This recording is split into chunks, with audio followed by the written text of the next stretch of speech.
How did Harry Potter become one of the biggest franchises in the world, only to nearly lose it at the end, just to pick itself back up? Well, in 1997, J.K. Rowling published Harry Potter and the Sorcerer's Stone, launching the Harry Potter franchise. The novel would quickly pick up steam. In the next 4 years, she would publish 3 more sequels that would only grow the fanbase further and further. Warner Brothers saw the success and decided to greenlight a film adaptation.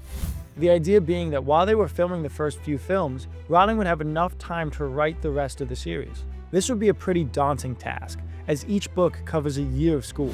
The original concept being that we would follow the main trio, Harry, Ron, and Hermione, through their 7 years of Hogwarts, while maintaining the same cast throughout all 7 films. This was something that was never attempted in cinema before.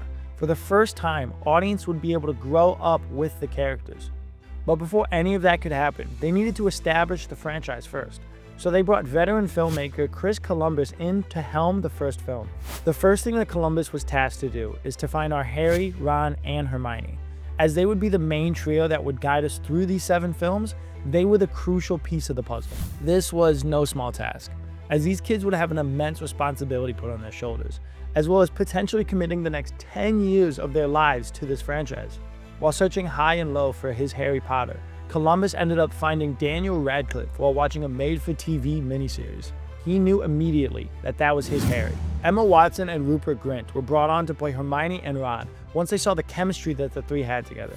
These kids would be launched into a level of fame and stardom that some people worked their entire lives to accomplish, and they were only 11 years old. The shooting of the first film was hectic, to say the least. In order to make Hogwarts feel real, they had to bring in hundreds of different child extras, which made the set a chaotic mess. Nearly every one of the child actors had never been on a film set before, meaning that they didn't really know how to behave. This meant that Columbus was tasked with bringing out the best performances he could from actors that had never held an entire scene by themselves. To do this, they would film every scene with 4 different cameras, because they weren't sure how the kids would react each time to each line. Columbus called the first film a 320-day acting class for these kids, as Columbus was behind the camera acting alongside them the entire time. Luckily for him and the crew, all of this hard work would not go in vain, as Sorcerer's Stone would gross nearly $1 billion worldwide. The world fell in love with Hogwarts and everything that the Wizarding World had to offer. Not only did kids flock to this film, but adults too, capturing that childlike whimsy that lives inside all of us. The seed was planted for this franchise to truly take off. Following the success of the first film, Columbus and his team went right to work on the sequel, Harry Potter and the Chamber of Secrets. The sequel would release just 1 year after the first film came out, and while not making as much money as the original, the $888 million worldwide box office was nothing to scoff at. The story also delved into the darker side of magic, and we got a better look at the big bad for this franchise, Voldemort. While just catching a glimpse of him at the end of the first movie, this film confirmed that they were in fact leading somewhere with the big bad. After 2 home runs, Warner Brothers was content on having Columbus and his team come back to keep the train moving. Unfortunately, Columbus had different ideas. His departure from the franchise paved the way for Alfonso Cuarón to make his debut. His visual style couldn't be more different from Chris Columbus's. The way that the camera moves around in Harry Potter and the Prisoner of Azkaban is something that we had never seen before, going up tight and close to a lot of the actors and really soaking in those performances. Many account Prisoner of Azkaban as the best in the series. The film would break the $800 million mark and set the stage for the rest of the saga. They would keep riding this wave in Harry Potter and the Goblet of Fire. This film was the full-fledged debut of Voldemort, as played by Ralph Fiennes in the flesh, or whatever that snake skin thing he had, I don't know what you call it. When you combine the otherworldly performance of Fiennes with top-notch visual effects, you get one of the creepiest and most unique fantasy villains of all time. His surprise entrance at the end of the film was punctuated when Voldemort killed Cedric Diggory. This is a very significant moment in the series. It's at this point where the films go from a family-friendly time to a fantasy epic. Unfortunately, this was also the time where the series started to show some of its faults. Half-Blood Prince is where a lot of the problems in the series became more prevalent. With the novels becoming larger and more dense with story, it became harder to adapt every single aspect from the story. That meant some characters were left by the wayside. Many of the book fans started to notice these changes and become a little upset by them. Characters like Neville or Ron barely had anything to do in the latter movies, despite them being crucial elements in the novel. This meant that films 5 and 6 had a tendency to feel plot-heavy. With the movie having to spend so much time on exposition, it didn't leave a lot of room for the character moments that made us fall in love with these characters in the first place. Little did we know, these were just the problems happening on screen. What was happening off screen threatened to take down the entire thing from within. After being in this franchise for multiple films and years of their lives, some of the kids felt it was time to move on. Most notably, Emma Watson and Daniel Radcliffe were ready to go. Watson felt that after Half-Blood Prince, she had done everything she could with this series.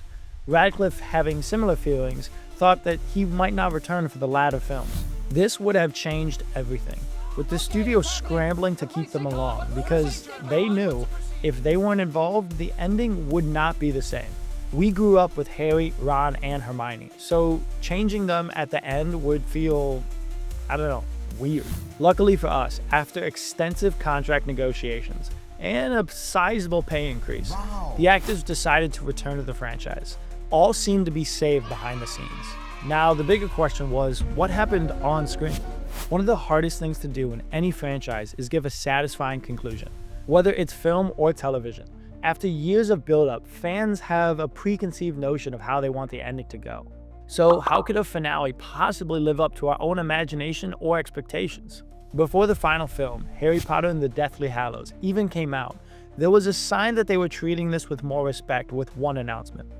After 2 films of doing everything they could to cram each novel into just one movie, David Yates and company had a new idea. What if we split Book 7 into 2 films? The last novel was by far the biggest in terms of scope and scale, so trying to cram all of that into one movie would be nearly impossible. Splitting the 7th book into 2 films were able to solve a lot of these problems. Although, fans were initially upset by this, having to wait even longer to see the finale. However, with the benefit of hindsight, this was actually one of the best decisions they could have made, especially with Part 1, which has a lot of quiet, introspective moments that focus on the characters before the coming conflict. In Part 1, we see the main trio by themselves for seemingly the first time in the franchise. We feel that loneliness. We feel them wanting to do more and not knowing how to do it. This also helps to earn the enormous action-packed finale that Part 2 gave us. The last film in the Harry Potter franchise, Deathly Hallows Part 2, did exactly what it needed to do. It gave us thrills, tears, excitement, and everything else a good finale needs to do to a franchise. Despite all of the struggles that we had just talked about, they seem to all go by the wayside in this final film, capping off this franchise in a way that left almost every fan satisfied. Harry Potter has become one of the hallmark franchises in Hollywood history, with billions of dollars at the box office, as well as an entire generation of fans who grew up with these films. The legacy is cemented. With any series that goes this long, it is sure to hit a few stumbling blocks along the way. But in the end, this franchise proved that the magic of cinema is not so easily beaten. What are your thoughts on the Harry Potter franchise? Do you have a favorite film in the series? Let us know in the comments down below. And as always, thank you for watching ScreenRant, and be sure to come back next week for more discussions on your favorite films and TV shows.